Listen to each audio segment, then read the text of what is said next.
It's Friday the 19th of April. This is the Climate Alarm Clock. This week's headlines: rain affecting food production in Ireland and across Europe. New study estimates the cost of climate change. And Swiss women win an important court case.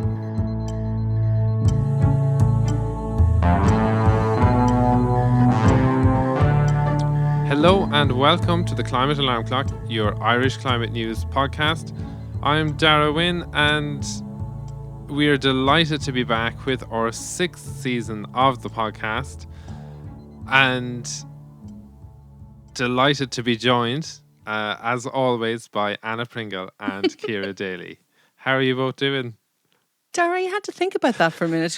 Have you forgotten our names? Yeah, I've forgotten how to do the podcast. No, I think he was really questioning if he should be back. Yeah, I just forgot. So we don't like climate change, is that right?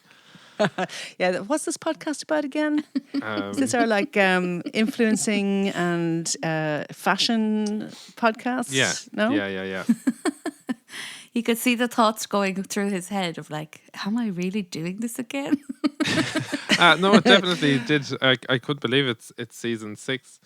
But great to be back. How are you doing, Ciara?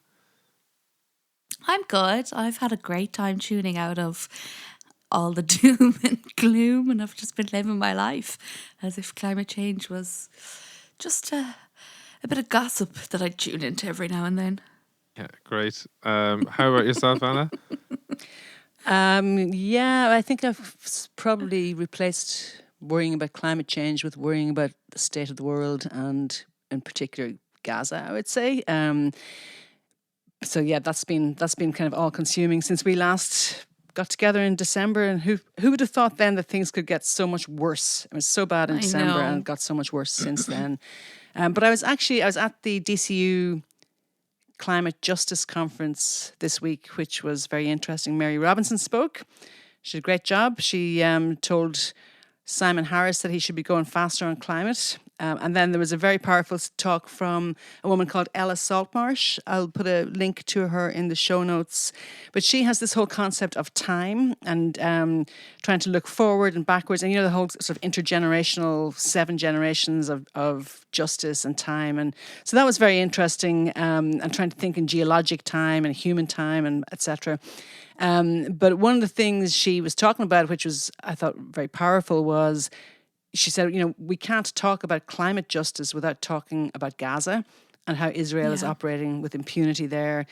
And the part sort of not quite hopeful, but optimistic part she took from that was that it matters as well because we're seeing new forms of solidarity forming around the world because governments have let us down so badly that there's new forms of solidarity and people movements are getting stronger as a result of it. So that's something to be taken from it. But it was great to see that she mentioned it in the context of climate justice and climate change.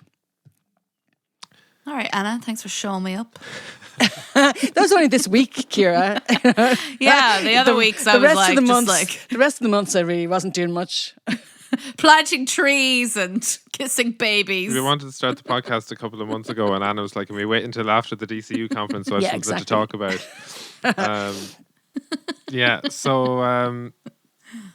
I suppose in terms of what's happened since we last did the podcast, for me, just it seems like every week there's been extreme weather or temperature records smashed in different parts of the world. And obviously at the end of last season we were talking about El Nino, and is the extreme weather that we're seeing at the moment, is that mainly as a result of El Nino or climate change? And a study came out a couple of weeks ago saying that the global average temperature from April of last year up until the end of March of this year was 1.58 degrees above the pre-industrial average. So 1.5 over the 1.5 degree threshold of the Paris Agreement. So it's a question of, is it going to go back down after El Nino, or have we broken through that target? So we'll just have to wait and see. I mean, as we've talked about before, it has to be consistent over a number of years. Yeah, exactly. Yeah. To be firmly above that, but still, it looks like the 1.5 is definitely. Yeah. We won't be able to say for certain with certainty for a number of years. I think the interesting thing though is that it's been really top loaded that year. So March just gone was 2.1 degrees above above average. So that has brought the average for that whole year way up. You know what I mean? So Right. that's also quite worrying. And what is it like? Something like 10 months in a row now have been a record for that month, for that time of year. It's great to be back with you Yeah. guys. We are Um, such an uplifting bunch of people. yeah. Well, Ciara. Go on, sorry. Answer well, I her, suppose answer her. to kind of get into our first story, then I suppose that's linked to that is here in Ireland we have seen. It feels like it hasn't stopped raining basically since we stopped doing the podcast. So Yeah. we're back. Maybe when we're back, Yeah, it'll stop. I There's some bet blue sky I in bet we're Dublin. back, and you're listening to this, and you're looking out the window, and it's not raining. So you're Hopefully. welcome, everybody. Imagine that we were the problem. That it rained when we didn't record. That would be a curveball. We were causing climate It'd change. be great. Then we Wow. could just stop and stop it. Yeah. But yeah, it has. We have seen lots and lots and lots of rain in Ireland in the last few months. March of this year was in the top 10 wettest Marches. Interestingly, the wettest March was last March, actually. Great. And that didn't cause as much havoc last year because February 23 was really, really dry, whereas February of this year was incredibly wet, followed by a very wet March. And hearing and seeing lots and lots of stories in the news about farmers who just can't get out on the land, can't let their animals out onto the land, can't get out to sow anything, and I think it's so heartbreaking, to hear stories, and there's been stories on the telly and in the papers, of individual accounts of farmers on farms, and it's so tough. And I suppose I've noticed some of these outlets are mentioning the climate link, and some just aren't at all. Some are just treating it like geez, we're having bad luck with the weather, aren't we? And I think that's really, really dangerous. I think, when you see the overall context, when you see that there are temperature records and rainfall records being smashed all around the world at the moment, that this is part of a bigger pattern, and this is something that we're going to see more of, and something that we need to start trying to adapt to, and start trying to adapt our food production systems to. And that conversation isn't really happening at all, I think. Yeah, I mean it's very scary. And then sort of the opposite to that then is in Spain and the Mediterranean. Spain in particular has got record high temperatures for this time of year, and Spain is kind of the food basket of Europe, and the crops are totally threatened there as well by drought, not by rain, by drought. So you've got all of these things happening in different places at the same time that are really going to be very difficult for the food system. Yeah. So obvious question, well, maybe not obvious question, but why would you be concerned by the weather in Spain and their food production? Like, shouldn't we just be concentrating on our own Aren't you problems? just setting that up for Darragh, Ciara?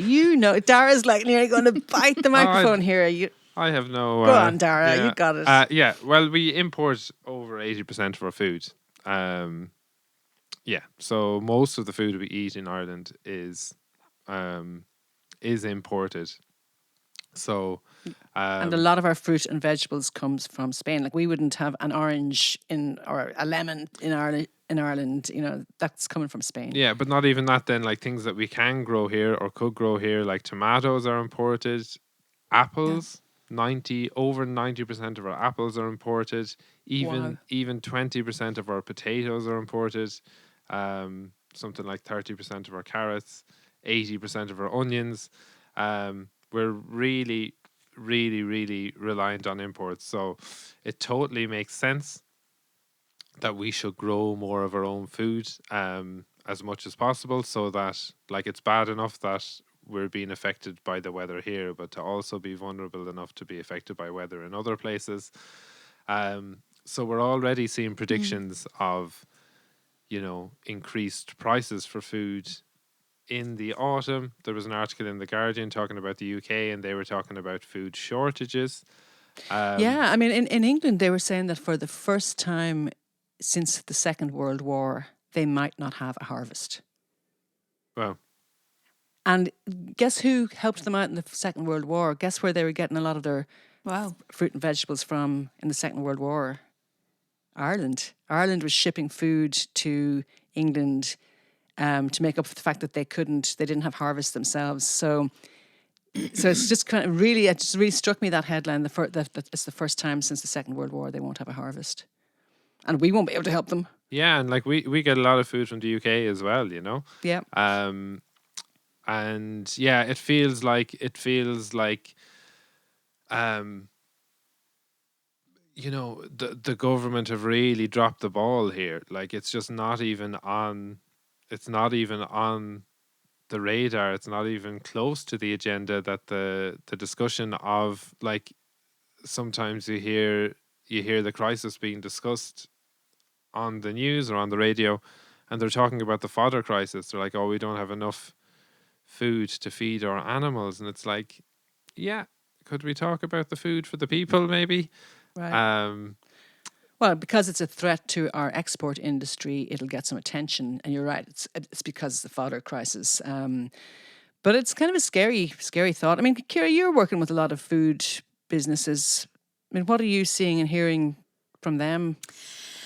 Definitely a lot of stress. There's a potato farmer I know in County Louth, and they were talking about how, they should have put their new potatoes down last month and they're still not in the ground. And actually, I talked about this specific potato producer last year as well, because they were in the same situation, that they weren't able to get the potatoes into the ground, which means they're not able to get the food out of the ground and into the restaurants. It means they don't have an income, and the restaurants don't have Irish food to put on the plates, which means that we're kind of becoming reliant. In Ireland, we have this great kind of picture that we've painted about ourselves of, celebrating local Irish food, when in reality, the seafood on plates in restaurants is coming from places like Scotland or even as far as New Zealand. And now our potatoes aren't even coming from our own ground, if we are kind of going to let this problem linger. But something actually that you said, Darragh, kind of resonated there with me a minute ago. I remember listening. So I wasn't joking when I said I totally tuned out of like climate change news the last few months. I just did not have the capacity for it. And I think it was actually what you were saying, Anna, like the news in Gaza, that was kind of all I had bandwidth to focus on. But anyway, 2 weeks ago, I was listening to a podcast from Virgin Media. I won't name it, but it'd be pretty obvious who it is because there's only one, I think. And one of the journalists was talking about the weather and how it was impacting farmers. And he was like, he used the phrase, "It's so out of the blue." And I was like, oh my God, you're like a really well-established, renowned journalist. What are you talking Where about? have you been? Like, even before I was part of this podcast, I had an understanding that the weather was a huge threat to our food system. So I was just like, oh my God, that's really... So that kind of triggered me to kind of start worrying about it again and realise that I needed to dip back in. Sorry, Darragh, you were going to say something. no, I'm so glad you brought that up. It was the group chat podcast. Yeah. And it was, I think it was Richard Chambers, who is usually really good. He's brilliant on Gaza. Like I really, really like his insights and his passion. He's really good on that. Usually good on climate change. He's usually the one who brings the climate lens to that podcast. And just, they talked about the weather for about 15 minutes and didn't, maybe not 15, maybe it's closer to 5 or 10, and didn't mention climate once.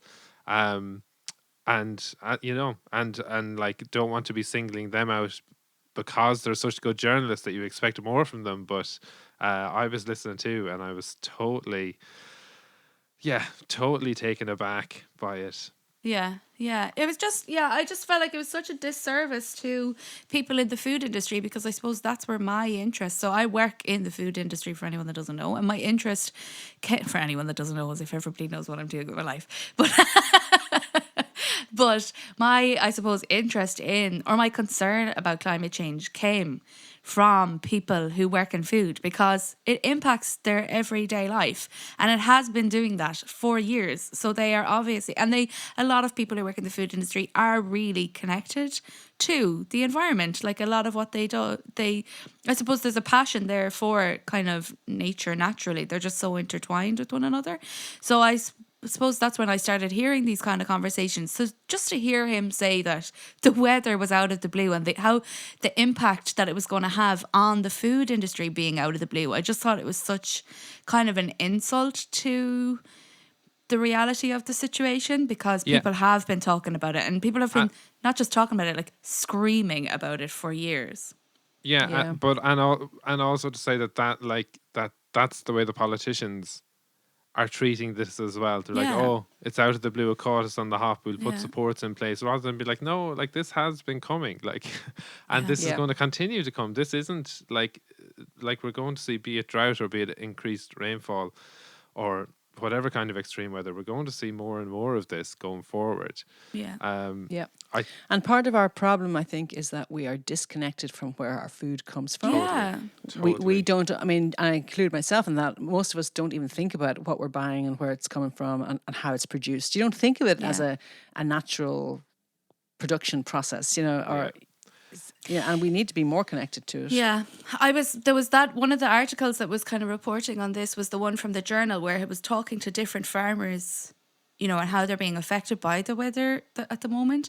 And something I always think about it as the tillage farmers and trying to get crops into the ground. And I think about the financial pressure that I suppose our current model places on beef and like beef farmers primarily, anyone that's kind of growing or the livestock is kind of the main priority of their farming. But one of the things that came up from one of the farmers, I suppose I think of it from a financial standpoint in that as a business owner, I can see that model is not working for them and they're just kind of putting themselves into financial kind of debt, essentially. But one of the points that one of the farmers made was that the mental toll it's taking on her, even the fact, she has 80 cattle out in her shed and she can't put them out into the fields because they are absolutely saturated. Like if I go for a walk, I come back absolutely filthy. So they can't put the cattle out there at the minute, or the cows out there at the minute. And so that means she has 80 cattle in the shed that she has to feed. And she was saying, sometimes the emotional toll. I was thinking about it. During lockdown, I remember times being like, oh my God, I'm so tired. I actually can't be bothered going down to feed the cat in the morning. Like, I'd be like, it's actually too emotionally heavy for me right now. And I was like, wow, the thought of 80 animals relying on you. And then another farmer talking about when you don't have the money to actually buy the food for the cows because they can't go out into the field, he can hear them crying of the hunger. And I just was like, oh my God, that is horrific, because farmers do get a bad rap, but you don't have all of those animals if you don't have a grow for them. And it just was really actually breaking my heart reading that element of it, because I feel like I am quite connected to what's going on within the industry. But that was a point that I definitely did not consider, and it broke my heart when I read it. yeah. Although it's kind of worse for the 80 cows. Oh, though. you guys have sucked me back in And to the doom before, and gloom. I suppose, before we move on from this story, another, I think, really connected, important thing to note is a study that came out from the NYCI this week and a study from Bernardo's that came out in February. The study from NYCI that came out this week said that 1 in 5 young people now skip meals to save money, Yeah. and 4 in That's the National Youth Council. the National Ireland? Youth Council of Ireland, Yep. yeah. And then the Bernardo's study in February found that 4 in 10 Irish parents skip meals or reduce portions so their children have enough to eat. And these things are really connected, because, as you said, Anna, we're disconnected from our food system and our food's coming from all kinds of places. But with the cost of living crisis, these extreme weather events are only going to increase the price of food, Yeah. making this struggle, for people who are having to skip meals, or who can't afford to buy as much food as they need. Um, these things are really, really connected, and I think it's it's just worth noting They are. like, when we have, we hear the government talking a lot about full employment and all that kind of stuff. But that might be kind of a good segue into our second story, Darragh, Yeah. because a lot of our economy is based on the premise that there will be continued economic growth forever, which, you don't have to be a genius to figure out that's probably not possible. But there was a major study that came out this week. So think about those Irish parents who are, being forced to skip meals at the moment.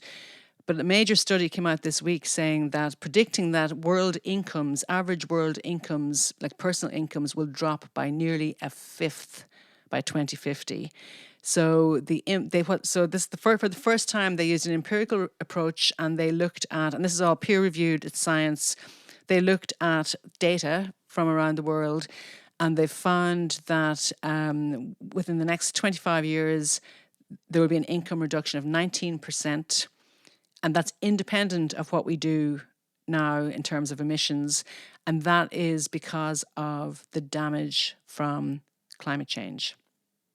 So those people, those poorer people who are, finding it hard to buy food for their animals or for their children right now, they can't look forward to their incomes getting better. This is what we have to look forward to. So it's another really good news story.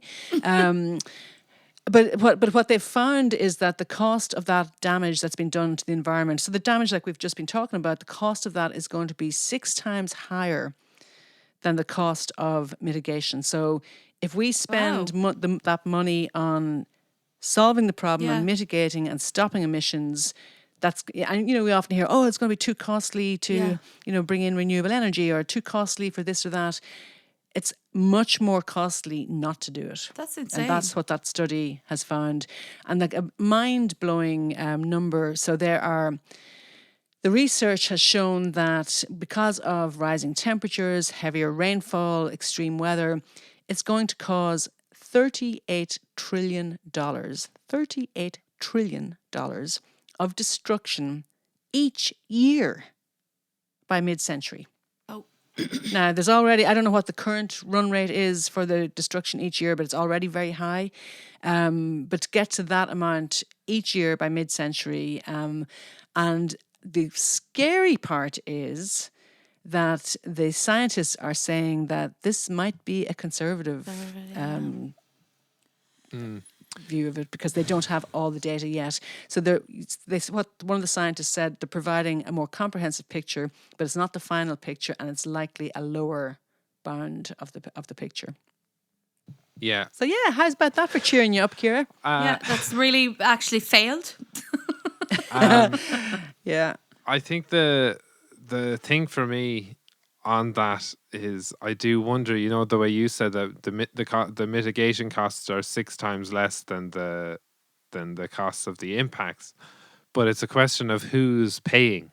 If you're doing this mitigation thing, you're probably going to expect richer people to contribute more. Whereas when we see this statistic of incomes being affected, incomes being down 19%, is that what you said? An average of 19%. An average of 19%. Rich people's incomes aren't going to go down. No, we saw in the pandemic. That billionaires became richer. Got richer. And it's people who are on low incomes that are going to be disproportionately affected. And and for the first time though, one of the things that's different about this study is that previously projections would have said that in the Northern Hemisphere the richer countries would continue to grow, but this paper says Germany, France, the US, the UK, they'll all see reductions. And like Germany could be minus 11%, France minus 13%. But of course, Darragh, as you just said, the worst affected are going to be the countries that are already suffering, that are in hot regions. So, for example, Botswana down 25%. Like, that's 25% off basically nothing. Mali down 25%. Iraq down 30%. Pakistan down 26%. So those countries are going to disproportionately suffer, and even within countries, the poorer people within countries are going to disproportionately suffer. Yeah. There's one quote that is from a Business Green article about this, and that I saw from on Ali Sheridan's Twitter account, Yep. and I strongly agree with it. To the point that I'm like, what's even the point in doing this study? It says suggestions the global economy can just adapt to climate impacts of the severity and scale we are already seeing look more recklessly cavalier than ever. Like, you can Yeah. only have so much of that economic damage before something really has to give, and I think that's that's the really So you would, important I takeaway. don't yeah, know what but that means. I don't know what you've just said. What I mean is, if you're talking about, incomes are going to increase by 19%. Yeah. If, you know, increase or decrease? or sorry, incomes are going to decrease by 19%. What's going to happen to society if that happens?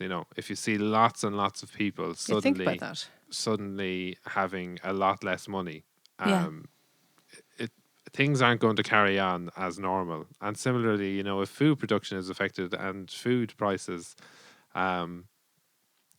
become unaffordable, then things are really going to have to change. So when we're looking at, this, like, it's not the economy that's going to be the problem. It's kind of basic access to, or it's access to basic needs that's going to be Yep. the problem, and that's Yeah. where the focus needs to be on solving it. And so if things aren't going to operate as normal, what do you think the alternative? Like, what do you think the outcome would be instead? Well, I mean, I think this paper makes a great case for degrowth and for planned degrowth, which is reducing consumption and so on. But that which is a very hard sell because obviously big business doesn't want to do that. The paper also makes clear that mitigation action can help. Maybe not this first phase, but it can help beyond that, and it needs to happen. So we need to. It's an argument for action. It's a call to action because we need to stop fossil fuels. We need to stop emissions, but it also, you could look at it and say this is also a call to action to say we need to be living differently. We need to stop chasing economic growth, and even coming back to what we were talking about earlier about food growth and so on. I mean, we need to be decentralizing how we do that and not have large industry taking over the planet. Yeah. And like, I think that like, we need to start treating it like an emergency, which Yep. like is what the kind of message has been for a long time. But like, going back to news outlets that are covering the story about the weather without a climate lens, like, Yeah. that's Right. reckless. Like, it's Yep. absolutely reckless. And the same with governments who are talking about But- these issues without bringing in the climate lens. It's totally reckless. But you would think a report like this should be front page news on every major media outlet in the world. And I just had a look at the Financial Times before we came on. And like, the Financial Times is one of the most reputable global newspapers, and talking to a business audience. I couldn't find a mention of it.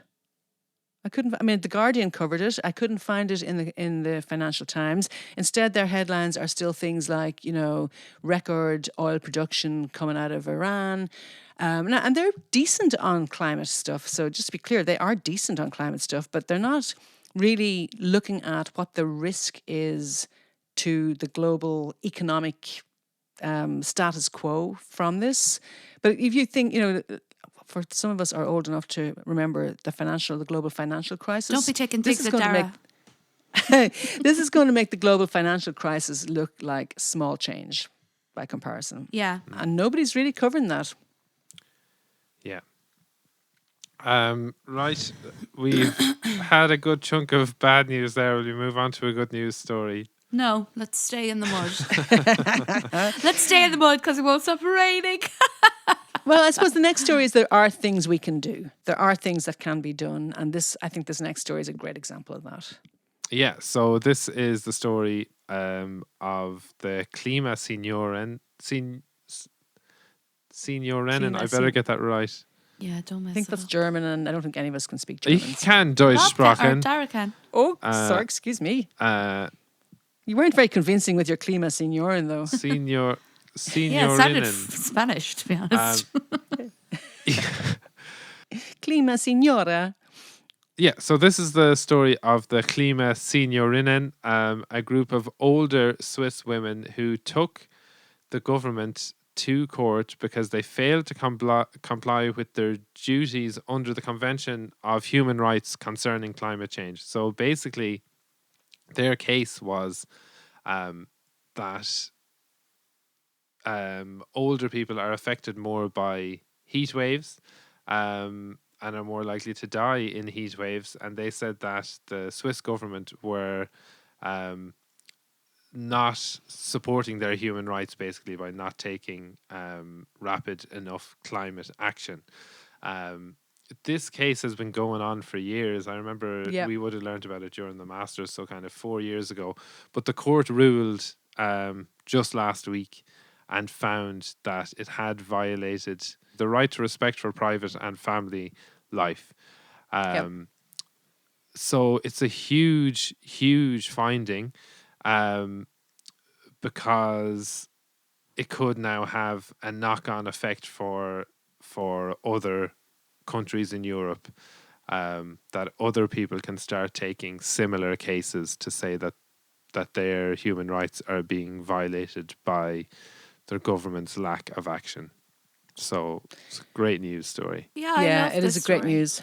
Yeah, and really important and great precedent. Now there was also at the same time there were a couple of other cases that didn't that the court didn't rule in favor of, but still important, like the Portuguese kids. We talked about that a while ago. A group of Portuguese kids brought a human rights case, but the court ruled, I think, that they didn't have jurisdiction over that or something, that they hadn't exhausted all of the national They wanted them to wait. courts. They wanted to wait for Portugal to Right, they hadn't give exhausted their their ruling. national Yeah. their national courts, yeah.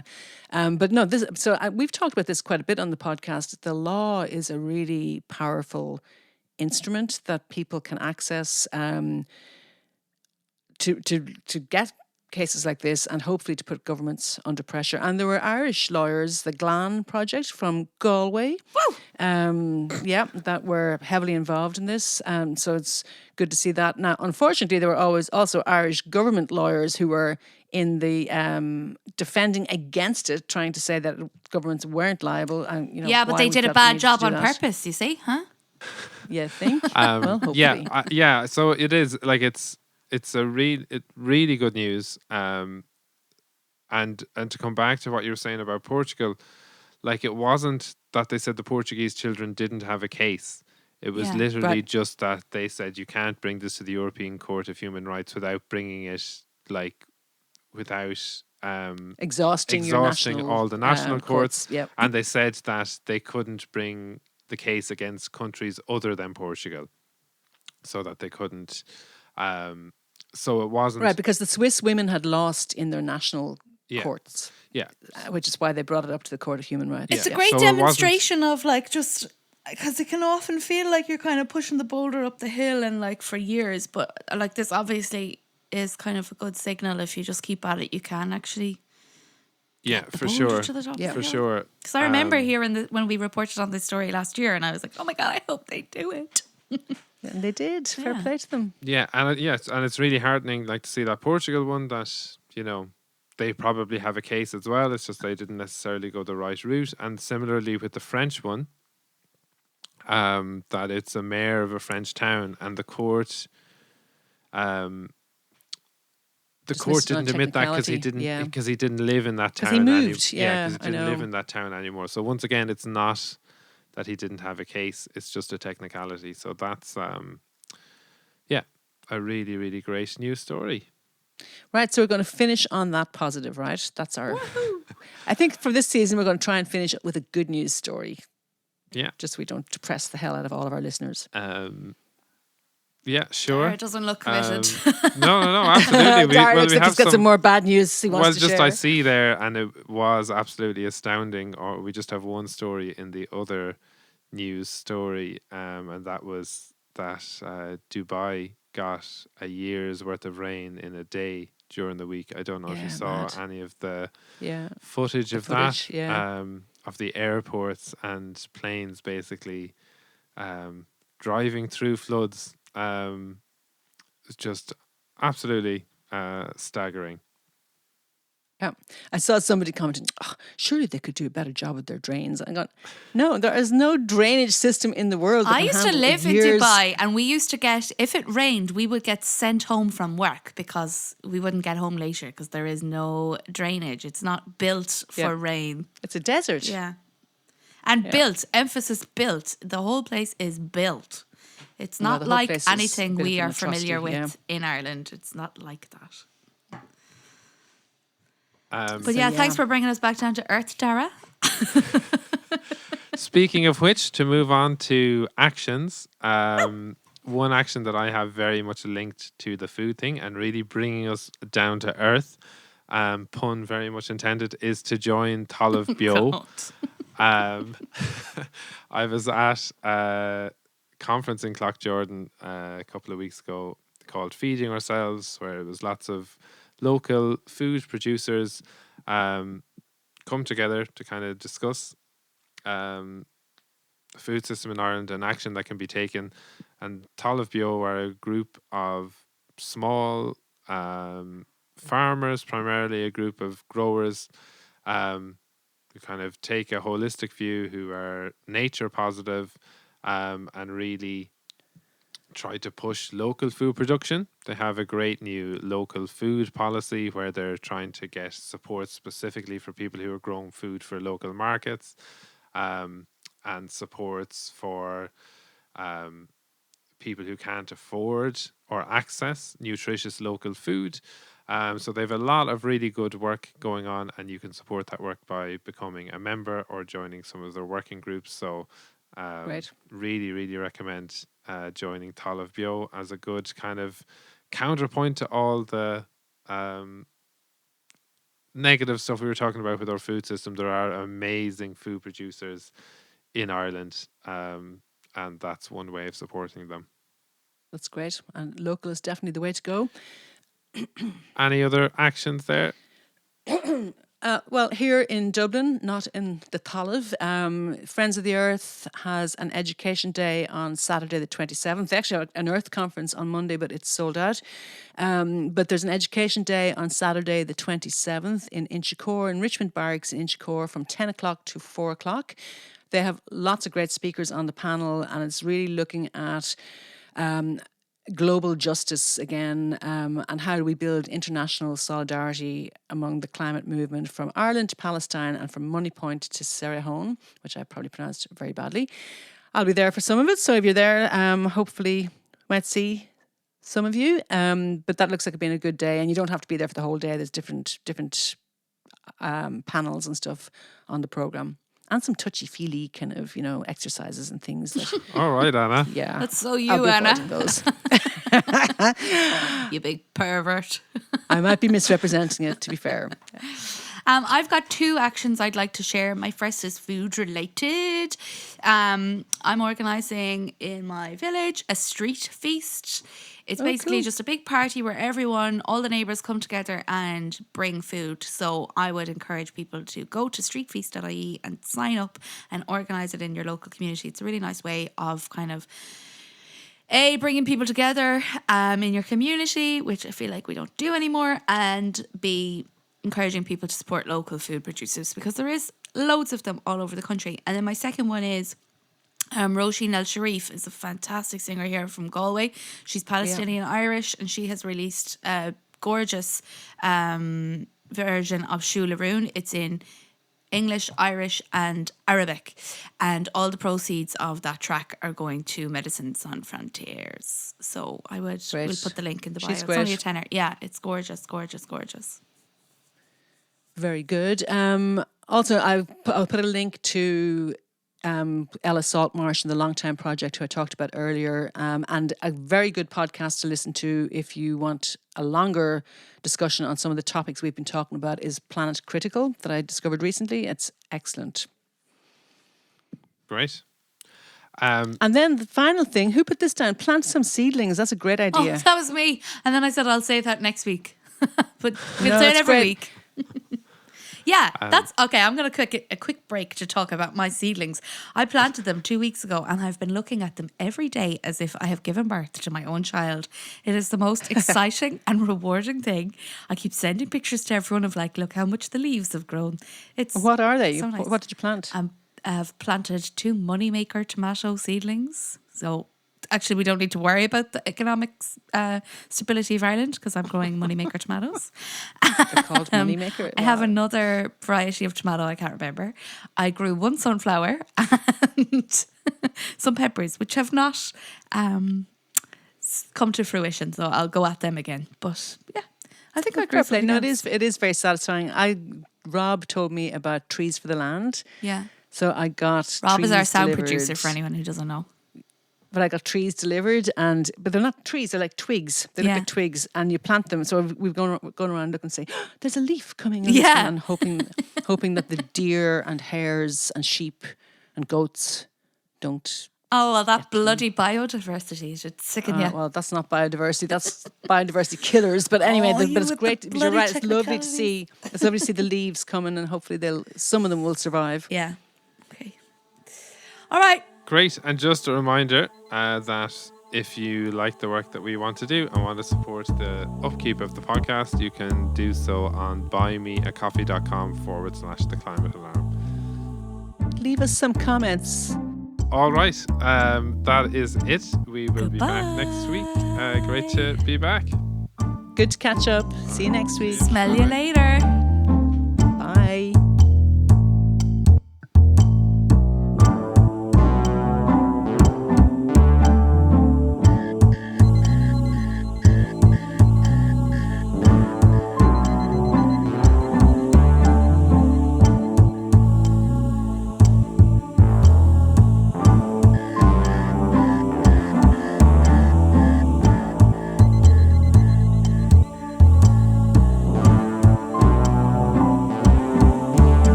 You big pervert.